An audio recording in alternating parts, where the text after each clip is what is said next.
તો હેલો ખેડૂત મિત્રો, સ્વાગત છે ફરીથી એકવાર આપ સૌની પોતાની યુટ્યુબ ચેનલ ખેડૂત ઓનલાઈન પોઈન્ટમાં। દોસ્તો, આજની વિડીયોની અંદર તમને સૌથી મહત્વપૂર્ણ અને ખાસ માહિતી તમને શીખવાડવાનો છું।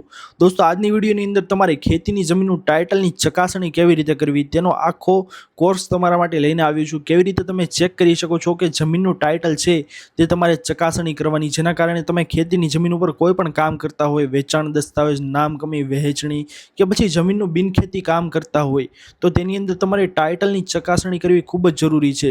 કારણ કે ટાઇટલની અંદર જો તમારે ખામી હશે તો ભવિષ્યની અંદર તમારી ખેતીની જમીનની નોંધ પણ મંજૂર નહીં થાય, તમારે નોંધ નામંજૂર થઈ શકે છે, તમારે મોટો ખર્ચો આવી શકે તેમ છે, અથવા તો કોઈ પણ અન્ય કારણોસર તમારે લોનની કામગીરી પણ તમારી અટકી શકે છે જો તમારું ટાઇટલ ક્લિયર નથી તો।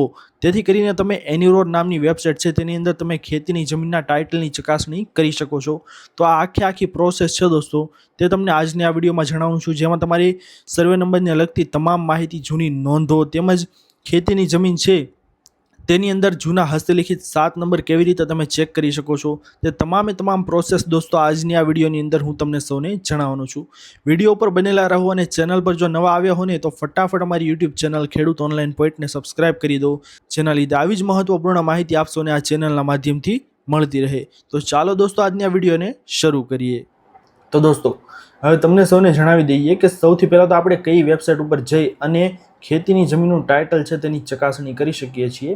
તો સૌથી પહેલાં દોસ્તો, અહીંયા તમને એન્યુરોડ નામની વેબસાઇટ દેખાતી હશે, આપણે અહીંયા સર્ચ મારી લઈએ તો આ એન્યુરોડ નામની વેબસાઇટ છે તેને તમારે ઓપન કરવાની છે। ત્યારબાદ અહીંયા એન્યુરોડ એનીવેર નામની સૌથી પહેલી વેબસાઇટ છે તેને તમારે ઓપન કરી લેવાની છે। હવે દોસ્તો, આ વેબસાઇટ ઓપન થયા બાદ તમારી સામે ઇન્ટરફેસ ઓપન થશે કંઈક આવી પ્રકારનું, જેમાં અહીંયા તમને ઉપર વ્યૂ લેન્ડ રેકર્ડ રૂરલ તે ટાઈપનું ઓપ્શન તમને જોવા મળી જશે। તો તેની ઉપર તમારે ક્લિક કરીને તેને ઓપન કરી લેવાનું છે। હવે ઓપન થયા બાદ દોસ્તો તમારી સામે કંઈક આવી પ્રકારનું ઇન્ટરફેસ છે તે ઓપન થશે, જેમાં તમને અહીંયા કોઈ એક પસંદ કરવામાં અલગ અલગ જાતના ઘણા બધા વિકલ્પ છે તે તમને જોવા મળી શકતા હશે। હવે ટાઇટલ જોવા માટે દોસ્તો તમારે તમામ નોંધોની ચકાસણી પણ કરવાની રહેતી હોય છે, તો એવામાં તમે કઈ વસ્તુ સિલેક્ટ કરી અને ટાઇટલ વ્યવસ્થિત જોઈ શકો છો। તો અહીંયા તમને આ ઓપ્શન દેખાતું હશે દોસ્તો, સર્વે નંબરને લગતી સંપૂર્ણ માહિતી, તેની ઉપર તમારે ક્લિક કરવાનું છે દોસ્તો। ત્યારબાદ તમારો જિલ્લો, તાલુકો અને ગામ તમારે બધી વસ્તુ છે તે સિલેક્ટ કરી લેવાની છે। તો સિમ્પલી આપણે જિલ્લો અમરેલી પસંદ કરી લઈએ। ત્યારબાદ અહીંયા તાલુકો તમારે નાખવાનો છે, તો તાલુકો છે તે આપણે લાઠી લઈ લઈએ। હવે આવે છે દોસ્તો ગામનું નામ, તો ગામનું નામ અહીંયા સિમ્પલી રીતે આપણે કોઈ પણ એક ગામ છે તે સિલેક્ટ કરી લઈએ। તો અહીંયા આપણે મતીરાળા સિલેક્ટ કરી લઈએ અને હવે તમારે તમારી ખેતીની જમીનનો જે કાંઈ પણ સર્વે નંબર હોય ને દોસ્તો તે તમારે અહીંયા સિલેક્ટ કરી લેવાનું છે। દોસ્તો, આ સંપૂર્ણ વસ્તુ તદ્દન ફ્રી છે, તમે મફતમાં આ બધી વસ્તુ છે ને જોઈ શકો છો। તમારા 7/12 જૂના 6 નંબર, હસ્તલિખિત જૂના ગામ નમૂના નંબર 7/12 બધી વસ્તુ આ એન્યુરોડ વેબસાઇટની અંદર આવી ગઈ છે।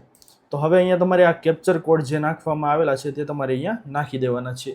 તો આપણે પણ અહીંયા નાખી દઈએ 421842। હવે ગેટ રેકર્ડ ઉપર તમે ક્લિક કરશો ને દોસ્તો એટલે તમારી સામે તમારી ખેતીની જમીનના 7/12 આખી વિગત છે, પીએચ છે, જમીન બિન પીએચ છે, કઈ વસ્તુ છે બધી તમારી સામે ઓપન થઈ જશે અહીંયા। તો અહીંયા બધી વસ્તુ તમારી સામે આવી ગઈ છે દોસ્તો। આ તમારી તમામ નોંધો જે 7/12 ની અંદર આપવામાં આવેલી છે તે બધી આ રેડ કલરની એટલે આ બધી જૂની નોંધો કહેવાય અને આ બ્લુ કલરની હોય એટલે આ બધી નવી નોંધો કહેવાય। હવે દોસ્તો અહીંયા ઉપર આવી જાઓ ને એટલે તમારા નામના 7/12 છે ને અહીંયા ઓપન થઈ ગયા છે। તો આખું 7 નંબરનું પાન્યું છે, આ 12 નંબરનું પાન્યું છે જેમાં સાધન છે કે કેમ તે બધી વસ્તુ પાણીપત્રક કહેવામાં આવે છે આને। આ તમારી સામે ઓપન થઈ જશે અને આ જે તમારા ટાઇટલની વિગત છે દોસ્તો તમે અહીંથી ચેક કરી શકો છો। તો આ સૌથી પહેલી નોંધ છે। હવે કેવી રીતે નામ દાખલ થયું છે, સૌથી પહેલાં જે કોઈ પણ ખાતેદારનું નામ અહીંયા ચાલે છે તેનું નામ કેવી રીતે દાખલ થયું છે તે ટાઇટલની અંદર સૌથી પહેલું આપણું પ્રાયોરિટી હોય છે ચેક કરવાની કે તેમનું નામ કેવી રીતે 7/12 આવેલું છે। તો હવે દોસ્તો અહીંયા આપણે ચેક કરતા જઈએ કે કેવી રીતે 7/12 તે વ્યક્તિનું નામ દાખલ થયેલું છે। તો આ પણ નહીં હોય, આગળ જોતું જવાનું જ્યાં સુધી તે વ્યક્તિનું નામ આવી ન જાય કે કેવી રીતે દાખલ થયું છે, વારસાઈથી, હયાતીમાં હક દાખલથી, વેચાણથી, કેવી રીતે। તો અહીંયા દોસ્તો આપણી સામે વેચાણ દસ્તાવેજ છે તેની નોંધ ઓપન થઈ છે। સૌથી પહેલાં નામ આપણે જોઈ લઈએ, મુક્તાબેન થોભણભાઈ મેતલિયા। તો અહીંયા દોસ્તો આપણે ચેક કરી લઈએ કે કોના નામનું છે। સર્વે નંબર પણ આપણે ચેક કરી લેવાનો કે તે જ સર્વે નંબરનું છે કે કેમ. આ સર્વે નંબર કેટલો છે દોસ્તો? તો કે 116 સર્વે નંબર. અને અહીંયા તમે જોઈ શકો છો આ 67 સર્વે નંબરનું છે. એટલે કે આ ઘણી બધી વખત એવું બનતું હોય છે કે કોકની નોંધ કોકની અંદર પણ આવી જતી હોય છે, જેના કારણે તે નોંધ આપણને લાગુ પડતી નથી. તો આ 67 સર્વે નંબર છે, જેથી કરીને આ નોંધ આપણને લાગુ પડતી નથી. તો આપણે એની ઉપરની નોંધ જોઈએ. તો આ નોંધ છે દોસ્તો ભાયુ ભાગ વહેંચણીની. આ બધું તમારે વાંચતા શીખવું પડે દોસ્તો, જો તમારે ટાઇટલ વ્યવસ્થિત ચકાસણી કરવી હોય તો. બધી જ વસ્તુ દોસ્તો આની અંદર આવી જશે. ભાયુ ભાગ વહેંચણીની આખી નોંધ છે.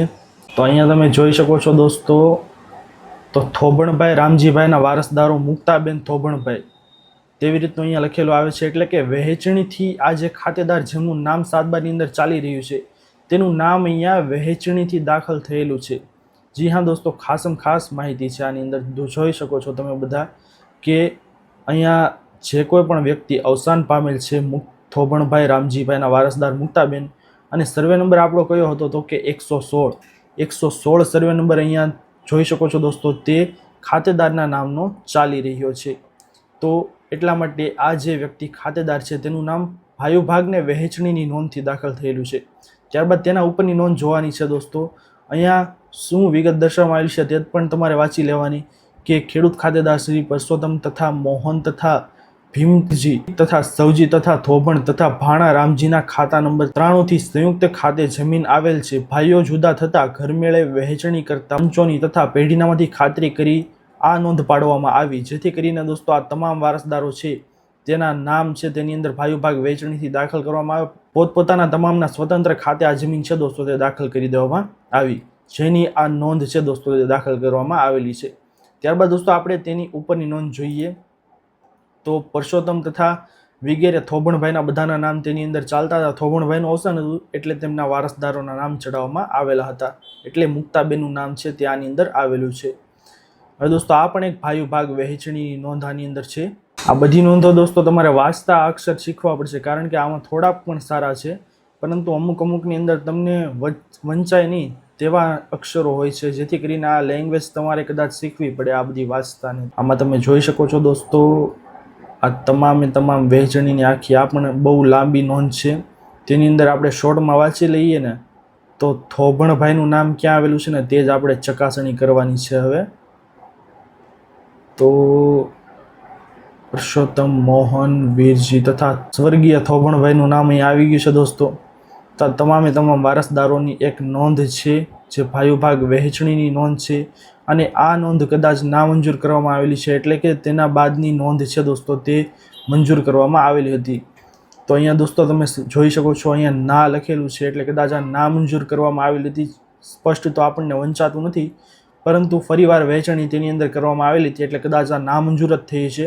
ત્યારબાદ બીજી નોંધ છે તેની દાખલ કરવામાં આવેલી હતી, જે આપણે આ નોંધ જોઈ હતી 1932 પછીની 1940 નંબરની નોંધ, જેનાથી વહેંચણી કરવામાં આવેલી હતી. હવે દોસ્તો આપણે તેના ઉપરની નોંધ જોઈએ 1104. તો આ નોંધની અંદર શું દર્શાવવામાં આવેલું છે દોસ્તો? તો આ ભગવાન રણછોડ આ નોંધ છે, ફેરફાર એન્ટ્રી પાડવામાં આવી. તો આ બોજાની નોંધ છે દોસ્તો. અહીંયા તમે જોઈ શકો છો સ્પષ્ટ રીતે બોજો લખવામાં આવેલું છે, બોજો ₹2500. તો આ બોજા દાખલની નોંધ પાડવામાં આવેલી છે. ભગવાન રણછોડ આપણે તેના ઉપરની નોંધ જોઈ લઈએ 741. તો આ મૂળ નોંધ હોઈ શકે દોસ્તો. ભગવાન રણછોડનું નામ આની અંદર દાખલ કરી દેવામાં આવેલું છે. આપણે સર્વે નંબર કયો હતો? તો કે 116. તો આની અંદર 116 સર્વે નંબર આવી ગયો છે, અને ભગવાન રણછોડનું નામ ક્યાં દાખલ કરવામાં આવેલું હતું દોસ્તો? તો અહીંયા તમે જોઈ શકો છો કે 1940 નંબરની નોંધ આપણને લાગુ પડતી હતી, વહેંચણીની લાસ્ટ નોંધ. તેની અંદર ભગવાન રણછોડનું નામ ક્યાં હતું? તો આ નોંધ ઓપન થઈ ગઈ છે દોસ્તો આખી. અહીંયા તમે વાંચી શકો છો. સૌથી પહેલાં આપણે નોંધ જોઈ વહેંચણી, તે જ નોંધ છે મતીરાળા ગામના આ થોભણ ભાણા રામજી તથા વગેરેના નામ આની અંદર છે વહેંચણીથી દાખલ કરવામાં આવેલા હતા. તો અહીંયા જે આપણે નામ વાંચ્યું દોસ્તો રણછોડભાઈનું, તે અહીંયા નામ આપણને કદાચ દેખાતું નથી. આપણને એવો ડાઉટ છે કે આની અંદર તે નામ છે તે આવતું નથી. તો હવે તમે શું કરી શકો છો દોસ્તો? તો અહીંયા ફરીવાર એની રોડ તમારે ઓપન કરી લેવાનું છે. હવે અને આની અંદર તમે જૂના હસ્તલિખિત 7 બાર જોશો ને દોસ્તો, તો તમારો ડાઉટ છે તે સાવ ક્લિયર થઈ જશે કે કેવી રીતે આની અંદર તે નામ આવતું નથી, શું કારણ હોઈ શકે. અહીંયા ભગવાન રણછોડ નામ છે, તો ભગવાન રણછોડ ક્યાંથી આવ્યું નામ? તેવું નામ આપણને ક્યાંય દેખાતું નથી લગભગ. તો આપણે અહીંયા ફરીવાર સિલેક્ટ કરી લેવાનું છે, જિલ્લો સિલેક્ટ કરવાનો છે. ત્યારબાદ અહીંયા આપણે તાલુકો સિલેક્ટ કરીશું. ત્યારબાદ ગામનું નામ, તો ગામનું નામ કયું હતું દોસ્તો? તો કે મતીરાળા હતું. ક્યાં ખોવાઈ ગયું મતીરાળા? આ મતીરાળા. અને સર્વે નંબર આપણો હતો 116. તો અહીંયા આપણે 116 નંબરનો સર્વે નંબર છે તે સિલેક્ટ કરી લઈએ. અહીંયા કેપ્ચર કોડ. તો અહીંયા દોસ્તો તમારી સામે આ જમીન જે સર્વે નંબર છે 116, તેના તમામ જૂના હસ્તલિખિત 7 નંબર છે દોસ્તો, તે અહીંયા તમારી સામે આવી ગયા છે. હવે કોઈ પણ એક આપણે ઓપન કરીને જોઈએ. તો આ જૂનો હસ્તલિખિત 7 નંબર છે દોસ્તો. આ તો તેને લાગુ પડતો નથી, કદાચ તેના બાદનો જોઈ લઈએ. તો કે આ જે 7 નંબર છે તેની અંદર ભગવાન રણછોડનું નામ આવેલું છે દોસ્તો, તમે સ્પષ્ટ રીતે વાંચી શકો છો. હવે તેના બાદની નોંધ આપણે 7 નંબર જોઈએ.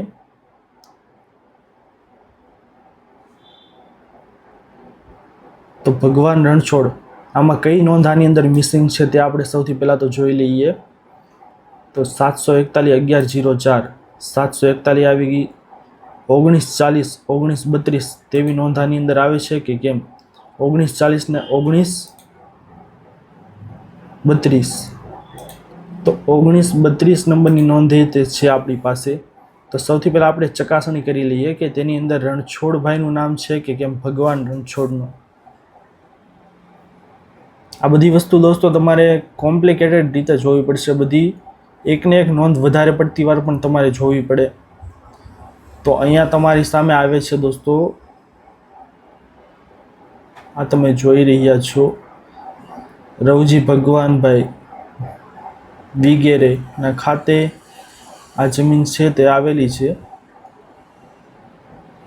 તો આની અંદર પરસોત્તમ રામજી વિગેરેના જમીન આવેલી છે, તથા રવજીભાઈ ભગવાનભાઈ વિગેરેના ખાતે જમીન આવેલી છે. તો આ સંયુક્ત જમીન ઘરમેળેની હતી, તેની વહેંચણી કરવામાં આવેલી છે દોસ્તો. ભગવાન રણછોડ તેના એકલાના ખાતે જ બધી જમીન ચાલતી હતી. તેના પરિવારમાં જેટલા સભ્યો હતા તેમના બધાના નામ પછી દાખલ કરવામાં આવેલા છે તેવું આની અંદર કદાચ સાબિત થઈ રહ્યું છે.